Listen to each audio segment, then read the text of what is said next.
Hi everyone, Jason here from spiritualbabies.net, and I've decided to do a video on the Universal Shabbat, the seventh day. One of the questions that comes up very frequently is more of a statement, a fact, and it's usually raised in a way where they're looking for some support to their point of view. And that question is, I'm not Jewish, and I keep getting told by rabbis that I can't keep the Sabbath, and I keep getting told by Jews that I can't keep Shabbat. But I think I can, and I want to. Can I? Um, why do they keep telling me these things? And it generally turns into a them and us situation where a person is feeling ostracized, and they they feel that they're included in the text, and they don't understand why they're being told that they aren't. Um, One thing we have to kind of deal with right at the beginning is this idea of halakha, of Jewish law, of the small print, if you like. And it's interesting to me that much of the content of Shabbat that people want to extend to is covered by this halakha, and the people get this idea of them, of what they should do on the Shabbat because of the halakha, even though when that same set of instructions says that they shouldn't do those things because of them not being Jewish. And it strikes me as strange that the person would choose to believe in a set of rules when parts of those rules suit them, and would then be upset that another part of the set of rules that they have adopted, or they want to adopt, tells them that they can't actually do it. But that said, when I was a kid, around the end of spring, Wimbledon would start. Wimbledon is this massive tennis competition. And the best and the boldest tennis stars around the world, the highest seeded, most talented tennis players around the world, would form a tournament, and they'd play off against each other, resulting with the best rising to the top, the cream of the crop, after proving themselves to be the best tennis players over the months that that competition runs. Now, at the same time, interestingly, the public parks and green spaces around where I lived would be full of people of all ages and abilities knocking tennis balls around. Some would have really old rackets and beating up tennis balls that they'd taken out of their dog's kennel. Some would have really smart new gear, and they may even have brought a makeshift net, and they want to live the enjoyment they got through watching the matches in real life, and then suddenly tennis is the best thing in the world. Interestingly, later on in the year, rugby on the TV, rugby in the green spaces, and for some people, cricket, and cricket in the green spaces. But what we don't see in the green spaces are real boundaries for where the ball can and can't go. We don't see umpire rulings.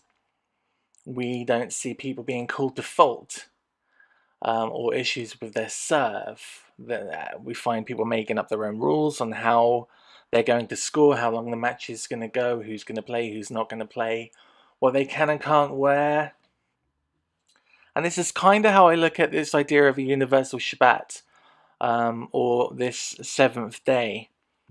What we have got in Judaism is a halakhically scripted list of how a person remembers and keeps and guards the Shabbat if they're Jewish. What we have in the Torah is this idea of a universal seventh day, and this idea of a set apart day, which seems to be a given gift to everybody. I'm going to suggest that most rabbis, if you spoke to them about the idea of a seventh day, a universally accepted Shabbat that happened pre-Sinai, that most rabbis would agree that that is a thing. I'm also going to suggest that if you approach a rabbi as a non-Jew and say, can I as a non-Jew keep Shabbat? They will say you absolutely can't. And it's because their concept of Shabbat is the professional tennis players concept of tennis. And the non-Jews concept of Shabbat isn't the halakhic concept of Shabbat. It doesn't include those tried and tested traditional rules that make up a Jewish Shabbat. So with that said, there is indeed a concept of ger or ger tishav, or a sojourner, or a Noahide, or a non-Jew. In fact, anyone's, if they follow the Torah and believe it's inspired instruction from the Creator, anyone can read that book and find this idea of universal Shabbat and incorporate that into their faith life. In such a way, though, not to show themselves to be Jewish or because they feel commanded to, but because they want to remember that Shabbat. So there are two instructions actually in the text. There's an instruction to remember the Sabbath and one to keep the Sabbath. And there's an argument that they are for the two groups, for mankind as a whole to remember it, and the Jews to keep it. That is, I can absolutely support my team, but that doesn't make me one of the players in the team. And as such, I can remember the Shabbat. And you can do that in a whole load of really interesting, spiritually uplifting, elevating ways by incorporating a special meal every weekend, by not working on those days, by lighting candles if you want to, and it doesn't have to be two. It's funny how many people want to light two candles. Where do you get this idea of two candles? It's interesting as well how many people are so outraged by the idea of an oral Torah, but they absolutely want to light two candles when the sun sets at Shabbat. Anyway, that's drifting away a little bit. So you can absolutely not work on those days. You can keep those days separate from the other days. Make them physically different so you understand physically and spiritually and mentally that this is a set apart day.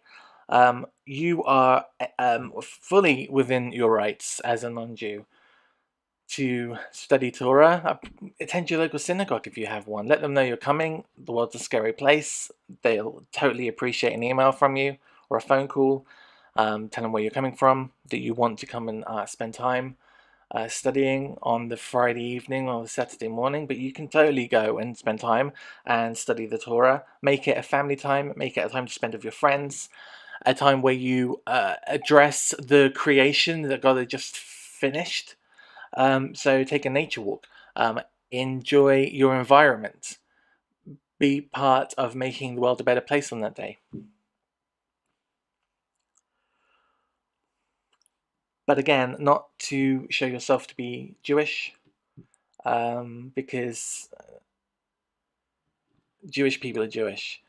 And you don't, there's this other idea that you absolutely have to be Jewish to be included or be special, to have a unique relationship with the Creator. But everyone, when it comes to having a unique relationship with your God, everyone has that. No one has a more unique relationship with God than another person.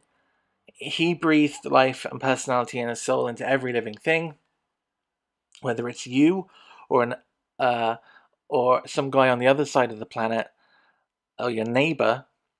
Someone who doesn't have a relationship with God still has a unique interaction with the Creator, even if he doesn't talk to him.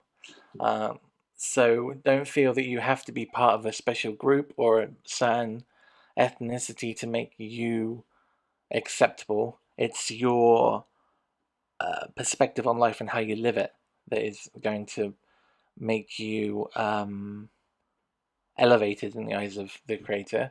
So look at making yourself a better person rather than feeling that you need to be a different ethnicity or belong to a tribe to make that happen. It's just not true. Um, yeah, I think that's it. But what the core, what I wanted to get across in this hopefully short video is the idea that you can absolutely remember the Shabbat without necessarily keeping Shabbat. You can make your seventh day a special day for you and your family, or you on your own, without needing to sit at anyone else's seat at the table. You have a seat at that table if you want to. The same goes for many of the um, festivals and high days during the year, which maybe I'll get to. And prayer, which is something that I'm working on at the moment. And after April, hopefully I'll have got some feedback from a program that I'm going to run during the month of April that I'll make more available to the public. But Shabbat's something that's been coming up a lot lately, and I really wanted to address that for you. And I hope this helped. If it did, brilliant. Let me know in the comments. You can like this video, subscribe to the channel. If you want to help me make more videos, please head over to spiritualbabies.net and hit the donate button and throw me some cash, maybe enough for a cup of coffee. Although that won't be being spent on coffee, it's going to be spent on books and material to help me keep creating these videos. They're super expensive, and any help you can offer would be very gratefully received. But that was it. I'm rambling now. I hope you enjoyed it. Please let me know what you think in the comments below. If you've got resources to Shabbat that you think people will enjoy, and stick them underneath. And before you say you absolutely can't keep the Shabbat, if you are not Jewish, then ask your rabbi and have a look at the Talmud. Check out what Rambam says and Rashi, and then after you've got an opinion from more than just one person, come back and we can talk about it. All right, thanks. That's it. Very short one. Take care. Have a great week. Bye-bye.